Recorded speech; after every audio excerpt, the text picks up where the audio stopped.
ಪವಿತ್ರ ಗೌಡ ಅವರ ನಿವಾಸಕ್ಕೆ ಅವರ ತಾಯಿ ಬಂದಿದ್ದಾರೆ ಅಂತಕ್ಕಂಥದ್ದು ಈಗ ಬರ್ತಾ ಇರೋ ಮಾಹಿತಿ. ಪವಿತ್ರ ಗೌಡ ಅವರ ಮನೆ ಬೇರೆ, ಅವರ ತಾಯಿ ಇದ್ದಂತಹ ಮನೆ ಬೇರೆ. ಇಲ್ಲಿ ನೋಡ್ತಾ ಇದ್ದೀರಾ ದೃಶ್ಯ, ಅವ್ರು ಬಂದಿದ್ದಾರೆ. ಪವಿತ್ರ ಗೌಡ ತಾಯಿಯ ಆಗಮನ ಆಗಿದೆ. ಇನ್ನೇನು ಕೆಲವೇ ಹೊತ್ತಲ್ಲಿ ಪವಿತ್ರ ಗೌಡ ಅವರನ್ನು ಬಂಧಿಸಲಾಗುತ್ತೆ, ಅರೆಸ್ಟ್ ಮಾಡ್ತಾರೆ. ಸದ್ಯಕ್ಕೆ ಈಗ ಅವರ ತಾಯಿ ಕೂಡ ಬಂದು ಕೊನೆಯದಾಗಿ ಅವ್ರ ಜೊತೆಯಲ್ಲಿ ಮಾತುಕತೆಯನ್ನು ಆಡಿ ಆನಂತರ ಪೊಲೀಸರ ಮುಂದೆ ಅವ್ರು ಬಂದು ಸರೆಂಡರ್ ಆಗ್ತಾರೆ ಅಷ್ಟೇ. ಸೊ ಸದ್ಯಕ್ಕಂತೂ ಎಲ್ಲ ಆಗ್ಬಿಟ್ಟಿದೆ. ಇದು ನೀವು ನೋಡ್ತಾ ಇರ್ತಕ್ಕಂಥದ್ದು ಪವಿತ್ರ ಗೌಡ ಅವರ ತಾಯಿ.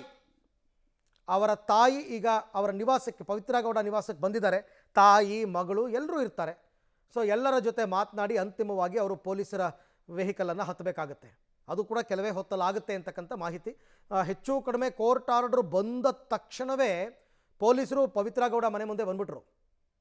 ಆಗಿಂದ ಅವ್ರು ಕೆಳಗಡೆ ಇಳಿದಿಲ್ಲ. ಬಟ್ ಅವರು ಟೈಮ್ ತೊಗೊಂಡಿದ್ದಾರೆ ಎಲ್ಲ ತಯಾರಿ ಸಿದ್ಧತೆಗಳನ್ನ ಮಾಡ್ಕೊಳ್ಳೋದಕ್ಕೆ. ಅವರು ಕೆಲವೇ ಹೊತ್ತಲ್ಲಿ ಅವರು ಕೂಡ ಕೆಳಗಡೆಗೆ ಬರ್ತಾರೆ. ಪವಿತ್ರ ಗೌಡ ಅವರ ಬಂಧನ ಅಧಿಕೃತವಾಗಿ ಆಗುತ್ತೆ. ಕೋರ್ಟ್ ಮುಂದೆ ಪ್ರೊಡ್ಯೂಸ್ ಮಾಡ್ತಾರೆ. 3 ಗಂಟೆ ವೇಳೆಗೆ ಕೋರ್ಟ್ ಮುಂದೆ ಪ್ರೊಡ್ಯೂಸ್ ಮಾಡ್ತಾರೆ ಅಂತ ಮಾಹಿತಿ ಇದೆ ಸದ್ಯಕ್ಕೆ. ಇನ್ನೂ ಯಾರಾದರೂ ಬರೋರಿದ್ದರೆ ಬಂದು ಮಾತನಾಡಿಸ್ಕೊಂಡು ಹೋಗ್ಬೋದು. ಜೈಲಿನಲ್ಲಿದ್ದಾಗಲೂ ಭೇಟಿಗೆ ಅವಕಾಶ ಕೊಡ್ತಾರೆ ವಾರಕ್ಕೊಂದು ಸರ್ತಿ, ಅದೇನು ತೊಂದರೆ ಇಲ್ಲ. ಬಟ್ ಎಲ್ಲರೂ ಬರ್ತಾ ಇದ್ದಾರೆ ಅವ್ರ ಮನೆಗೆ. ಅವ್ರ ತಾಯಿ ಎಲ್ಲ ಆಗಮಿಸಿದ್ದಾರೆ.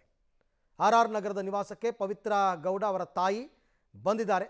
ಬಂದು ಕೊನೆಯ ಹಂತದ ಮಾತುಕತೆ ಏನಿರುತ್ತೆ ಅವ್ರ ಜೊತೆನಲ್ಲಿ ಮಾತುಕತೆ ಆಡಿಕೊಂಡು ಅವ್ರು ಕೇಳ್ಕೊಂಡಿದ್ದು ಸುಪ್ರೀಂ ಕೋರ್ಟ್ಗೆ, ನನಗೆ ತಾಯಿ ಇದ್ದಾರೆ, ನಂಗೆ ಮಗಳಿದ್ದಾಳೆ ಒಬ್ಬಳು, ಅವ್ರು ನೋಡ್ಕೋಬೇಕು, ನನಗೆ ಜಾಮೀನು ರದ್ದು ಮಾಡಬೇಡಿ ಅಂತೆಲ್ಲ ಕೇಳ್ಕೊಂಡಿದ್ರು ಕೂಡ ಕೋರ್ಟ್ ಒಪ್ಪಿಲ್ಲ.